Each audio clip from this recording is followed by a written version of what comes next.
Good morning student, happy Janmashtami to all. आज हम third chapter में एक्टिविटी 3.1 सीखेंगे। So here is activity, take an iron stand with a clamp. Clamp के साथ एक आयरन स्टैंड लेना है। Take a cotton thread of about 60 centimetre length. उसके साथ में हमको 60 सेंटीमीटर का कॉटन का थ्रेड मतलब धागा लेना है। Tie it to the clamp so that it hangs freely from its on in figure 3.5। उसको जैसे फिगर में दिखाया गया ऐसे बांधना है हमको, लटकाना है। Hanks freely from its on in figure 3.5। तो 3.5 में दिया गया इस हिसाब से हमको थ्रेड को जोड़ना है। At the free end suspended pan so that weight can be placed in it. Add weight 1 by 1 till the thread breaks. तो यहाँ पे जो नीचे आप वेट देख रहे हो, हियर इज सम वेट, नीचे वेट बांधा हुआ है, वेट लगाया हुआ है उसमें 1 by 1, जैसे कि 10 ग्राम लगाया है, 20 ग्राम, 30 ग्राम, 50 ग्राम, 100 ग्राम, 200 ग्राम, 500 ग्राम, ऐसे वेट डिफरेंट तरह के हमको उसके नीचे लगाते रहने हैं। So here is add weight 1 by 1 till the thread break. जब तक थ्रेड टूटता नहीं है तब तक डिफरेंट तरह के वेट हमको उसमें लगाने हैं। Note down the total weight required to break the thread. और बाद में आपको देखना है कितना वेट लगाने के बाद वो थ्रेड टूटता है। सो रिकॉर्ड करना है हमको। This weight indicate the strength of the fibre. तो ये जितना भी वेट समझ लो कि 200 ग्राम में थ्रेड टूट गया, मतलब 200 ग्राम उसकी स्ट्रेंथ हो गई। Repeat the same activity with the thread of wool, polyester, silk and nylon. As it is cotton thread की जगह हमको second time wool, polyester, silk and nylon के थ्रेड लेने हैं। Tabulate the data as shown in 3.2, और उसको हमको 3.2 के अंदर लिखना है। सो ऑब्जर्वेशन ऑफ 3.2, ये बॉक्सेस में हमको क्या लिखना है। कॉटन का थ्रेड जब लेंगे so total weight required to break the thread. So total weight कितना चाहिए हमको थ्रेड तोड़ने के लिए, तो वो हमको लिखना है। As it wool, as it is silk में भी हमको लिखना है। नायलॉन को तोड़ने के लिए कितना वेट चाहिए तो ये हमको लिखना है। तो आपको ये एक्टिविटी से मालूम पड़ेगा कि सब थ्रेड के अंदर सेम वेट नहीं होता है। जैसे कि नायलॉन का थ्रेड ज़्यादा हार्ड होता है, उसको तोड़ने के लिए ज़्यादा वेट लगाना पड़ेगा। So you may use a hook or a nail on the wall for hanging the fibres and a polythene bag at the other end. In place of the weight you may use marbles of similar size.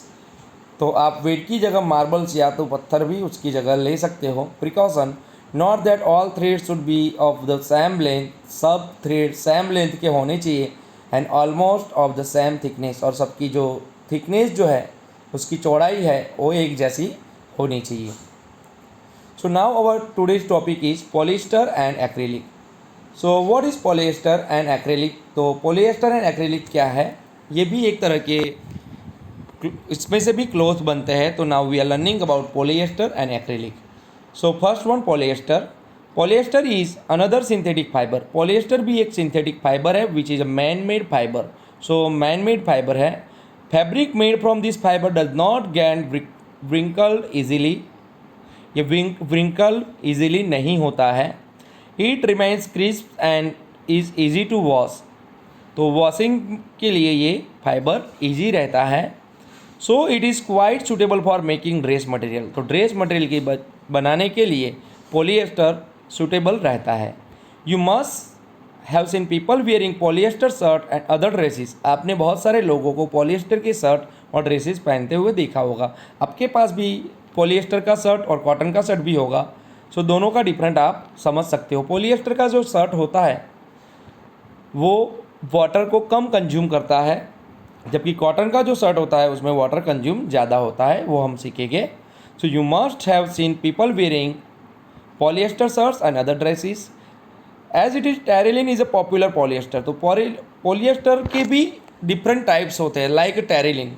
So terylene is a popular polyester. It can be drawn into very fine fibres that can be woven like any other yarn. तो Terylene में से भी यान बनाया जाता है, उसमें से भी वूवन होके क्लॉथ मटेरियल बनते हैं। Now here is PET, polythene terephthalate. PET का फुल फॉर्म है। What is the full form of PET. So P मतलब पॉलीथीन, सॉरी पॉली, ई मतलब इथीन एंड टी मतलब टेरेप्थेलेट। तो पीईटी मतलब polyethylene terephthalate is a very familiar work form of polyester. तो polyester का एक PET एक बहुत ही फेमिलियर फॉर्म है। It is used for making bottles, utensils, films, wires and many other useful products. तो पीईटी में से क्या क्या बन सकता है? तो एग्जाम में अगर क्वेश्चन आए what is the use of PET या तो what is the use of polythene terephthalate. So terephthalate is use for making bottles, utensils, films, wires and many other useful products. Look around at make a list of things made of polyester. आसपास आप देखो and make a list, उसमें से list बनाओ things made of polyester, polyester से बने हुए list बनाओ। सो फर्स्ट पॉलिस्टर का मीनिंग हम यहाँ समझेंगे।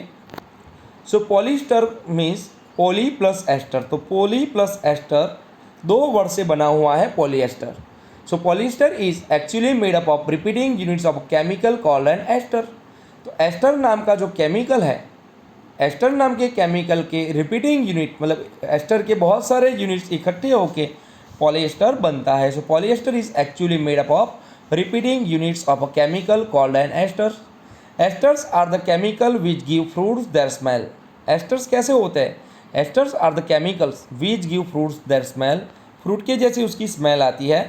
Fabrics are sold by names like polycot. तो फैब्रिक्स पॉलिएस्टर के कौन से फैब्रिक बनाए जाते हैं? So fabrics are sold by names polycot, polywool, terrycot etcetera. तो पॉलीकॉट क्यों लिखा है? तो पॉलिएस्टर तो कॉटन का जो पॉलीमर होता है इट इज़ कॉल्ड पॉलीकॉट, एज वूल का जो होता है पॉलीवूल, कॉटन का जो होता है टेरिलिन के साथ में बनाया हुआ तो terrycot etcetera. So at the name suggest these are made by mixing two types of fibre. तो दो तरह के फाइबर जैसे polyester and cotton, polyester and wool, terylene and cotton ऐसे मिक्स जो दो फाइबर को किया जाता है then it is called polycot, polywool and terrycot. Polycot is a mixture of polyester and cotton. तो you can see here polycot, poly मतलब polyester and cot मतलब कॉटन। तो polycot is a mixture of polyester and cotton. As it is polywool is a mixture of polyester and wool. Polywool भी polyester और wool का mixture है। We wear sweaters and use shawls और blankets in the winter. We wear sweaters and use shawls और blanket in the winter. Winter में हम बहुत सारे स्वेटर और शॉल या ब्लैंकेट यूज़ करते हैं। Many of these are actually not made from natural wool. तो ये नेचुरल वूल में से बने हुए नहीं होते हैं। Though they appear to resemble wool, though they appear to resemble wool, तो ऐसा वूल बनाया जाता है। These are prepared from another type of synthetic fibre call acrylic. तो एक्रेलिक में से बनाया हुआ जो वूल होता है उसके बने हुए आप स्वेटर, शॉल्स और ब्लैंकेट्स यूज़ करते हो। So these are prepared from another type of synthetic fibre called acrylic. The wool obtained from natural sources is quite expensive. Wool जो नेचुरल सोर्सेज से मतलब सीप या कैमल या गॉट में से बनाए हुए जो वूल जो होते हैं वो बहुत ही कॉस्टली होते हैं।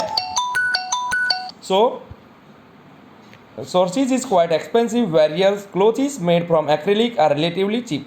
जबकि एक्रेलिक से बने हुए जो क्लोथ होते हैं वो चीपर मतलब सस्ते होते हैं। They are available in a variety of colours. वो बहुत सारे कलर में भी पाए जाते हैं। Synthetic fibres are more durable and affordable which makes them more popular than natural fibres.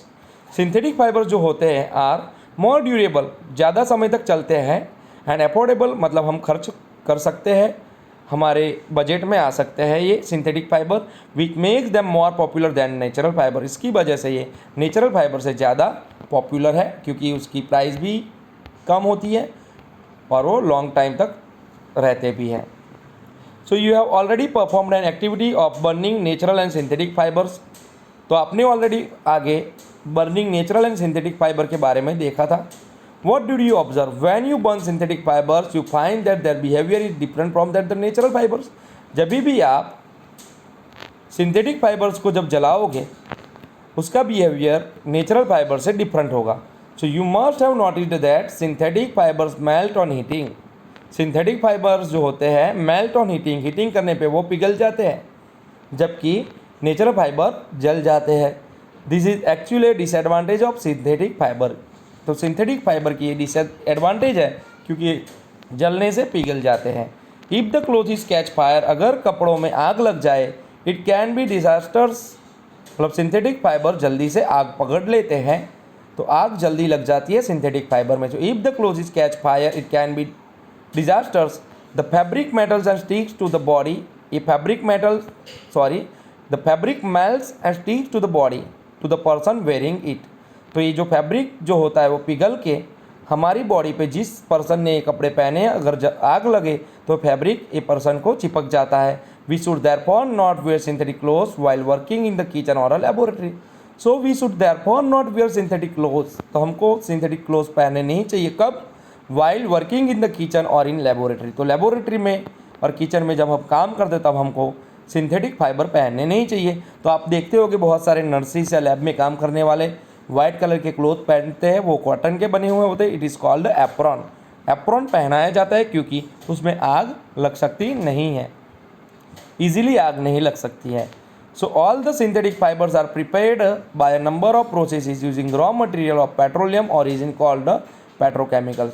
तो ऐसे जितने भी सिंथेटिक फाइबर्स जो होते हैं prepared by number of process using raw material पे बहुत सारी प्रोसेस होके जो बनते हैं of petroleum origin called petrochemicals, तो इसको पेट्रोकेमिकल्स कहा जाता है। Now we are learning about characteristics of synthetic fibre. Synthetic fibre के कैरेक्टरिस्टिक्स मतलब उसके गुणधर्म हम सीखेंगे। Imagine that it is a rainy day, सोचो कि रेनी डे है, लाइक यहाँ भी रेनी डे चलते हैं, ऐसे आपको रेनी डे इमेजिन करना है। What kind of umbrella would you use and why, तो आप कौन सी अम्ब्रेला यूज़ करोगे? क्या आप कॉटन की अम्ब्रेला यूज़ करोगे? अगर कॉटन अम्ब्रेला यूज़ करोगे तो सब पानी अम्ब्रेला में से आपके ऊपर गिरेगा। सो आप कौन सी अम्ब्रेला यूज़ करोगे? तो synthetic fibre possess unique characteristics which make them a popular dress material. तो सिंथेटिक फाइबर हम उसके लिए यूज़ करेंगे because they dry up quickly, वो जल्दी से सूख जाते हैं। आर ड्यूरेबल, लंबे समय तक चलते हैं। लेस एक्सपेंसिव, कम खर्चे में आ जाते हैं। रेडिली अवेलेबल, ईजी अवेलेबल हो जाते हैं। एंड ईजी टू मेंटेन, उसको मेंटेन करना भी आसान होता है। So perform the following activity and learn for yourself. तो यह एक एक्टिविटी है, परफॉर्म करनी है और आपको समझना है।